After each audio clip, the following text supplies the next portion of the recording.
Sisi kama Hustler Nation hatujui maneno ya ukabila na hatujui maneno ya watu wa pale ama huko.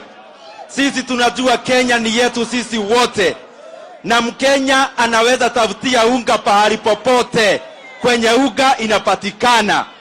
Na ndio maana I want to send this message to the government of Kenya.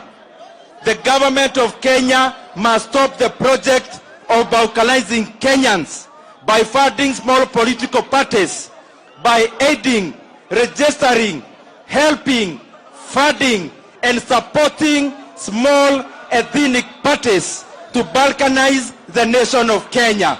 Sisi tunataka Kenya moja ambayo kila mtu ako ndani yake. The law must always apply equally to all the people of Kenya. Jana nilikuwa kule Eldoret na nikakaa kwa mkutano, na kila mtu ambaye aliamuka hapo aliongea maneno yake ya kisiasa na maneno ambayo ni ya kuleta Wakenya pamoja. Lakini serikali yenyewe ikachukua umoja wetu, ikajaribu kugeuza maneno ambayo alisema. Hiyo majina alitumia imetumia wa hapo Beleni na Kimemia. Kimemia hakuna pahali ameenda. Nimeona yule leader wa upinzani akiambia vijana wachukue guns kule Nyandarua siku ingine. Hakuna kitu alifanywa. Kuna mzee ambaye anavaa nyororo alisema William Ruto hata kuwa katika hii mwaka wa uchaguzi. Hakuna pahali alipelekwa.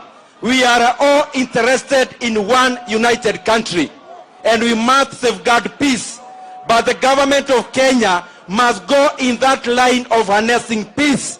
Waache kugawanya Wakenya kwa ukabila na kusaidia political parties ambazo wao wanapea fedha ya serikali ya kugawanya Wakenya kwa msingi wa kikabila.